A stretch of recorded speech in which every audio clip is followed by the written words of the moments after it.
नमस्कार। मैं हूं आपका हमजुबान संजीव चौहान और इस वक्त आप बने हुए हैं स्टेट मिरर हिंदी पर। आज बात करते हैं विवादित, चर्चित और काफी हद तक बदनाम हो चुके जस्टिस यशवंत वर्मा की, जो पहले दिल्ली हाई कोर्ट में थे।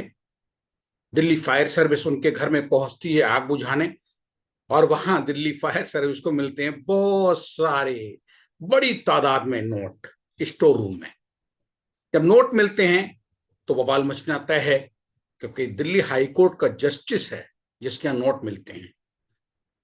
बवाल मचा, कलेश शुरू हुआ। जस्टिस यशवंत वर्मा ने आखिरी दम तक नहीं माना कि ये कैश उनके घर से, सरकारी बंगले से दिल्ली में जो निकला है वो उनका है या उस कैश से उनका कोई ताल्लुक है। नौबत यहां तक आ गई कि महाअभियोग के लिए संसद और राज्यसभा में भी आवाज पहुंचने लगी।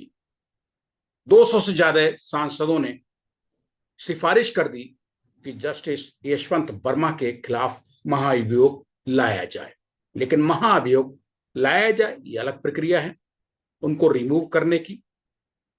लेकिन अब जब सब कुछ देख लिया कि सुप्रीम कोर्ट की कमेटी ने उनको दोषी साबित कर दिया, वो रिपोर्ट दाखिल की गई, उसके बाद पूरा बवाल शुरू हुआ। यहां तक जस्टिस यशवंत वर्मा के कान पे कहीं जूं नहीं रेंगी, एकदम कुंडली मार के बैठे रहे।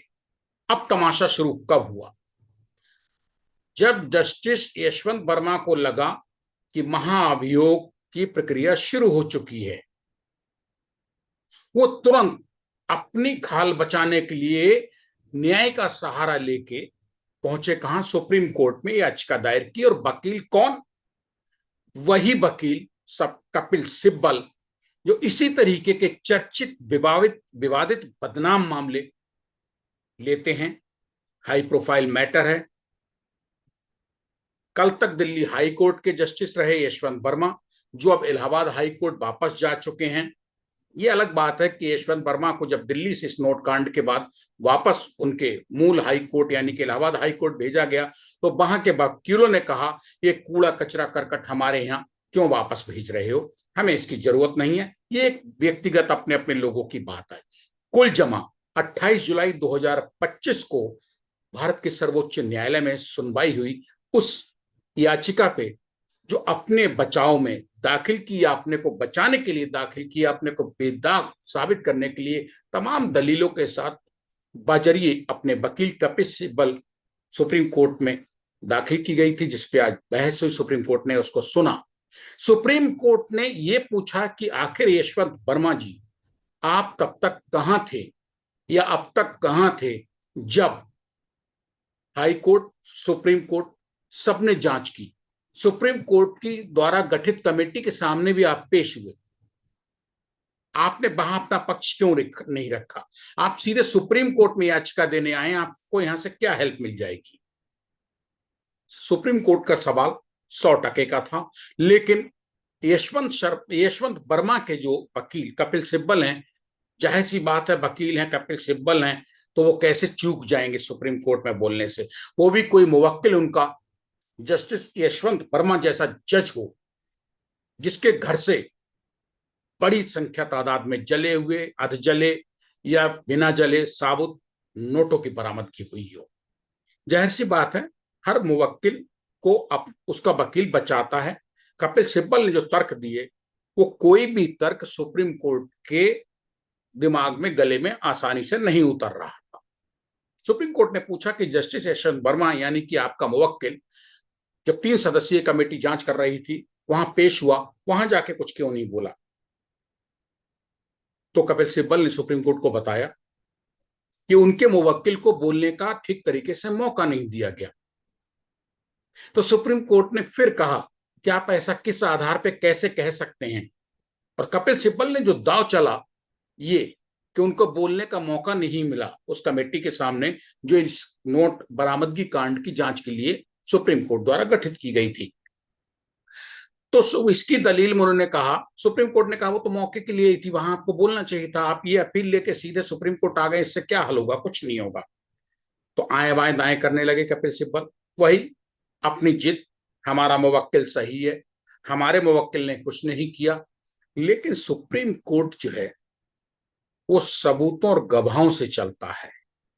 सुप्रीम कोर्ट की जांच कमेटी 3 सदस्यीय साबित कर चुकी है कि नोटों की बरामदगी जस्टिस यशवंत वर्मा के सरकारी बंगले से दिल्ली में हुई थी, जो दिल्ली हाई कोर्ट की तरफ से अलॉट किया गया है।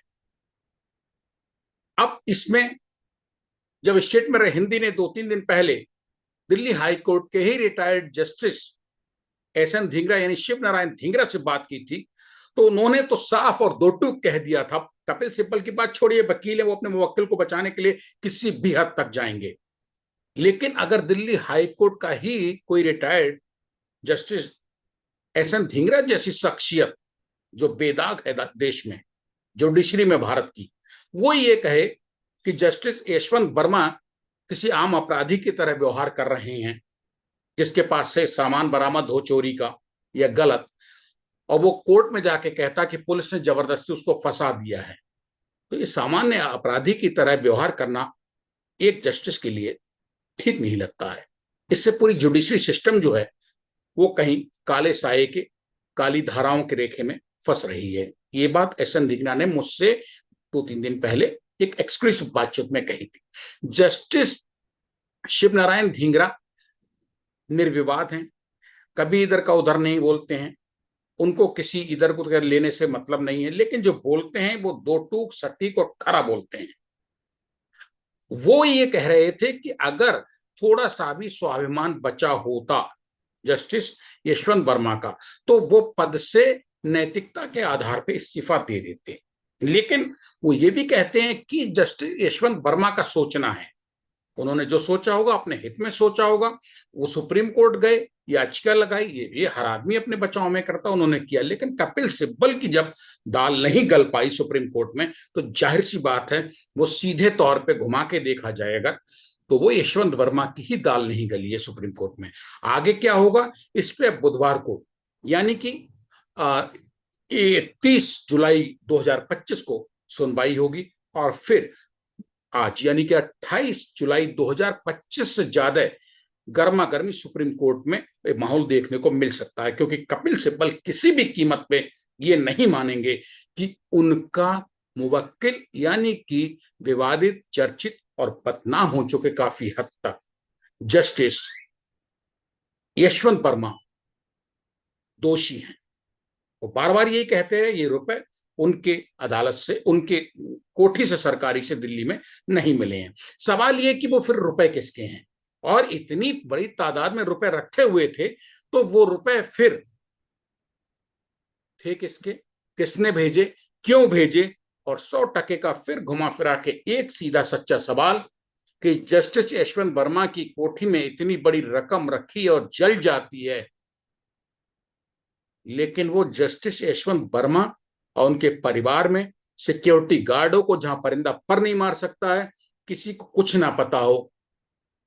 यही बात तो सुप्रीम कोर्ट में जाके कपिल सिब्बल को साबित करनी होगी कि तुम्हारा मुवक्किल दूध का धुला कैसा है, और अगर वो दूध का धुला था तो फिर तुम्हारे मुवक्किल जस्टिस यशवंत वर्मा ने सुप्रीम कोर्ट द्वारा मामले की जांच के लिए गठित 3 सदस्यीय कमेटी के सामने अपना हर पहलू, हर पक्ष खुलकर क्यों नहीं रखा।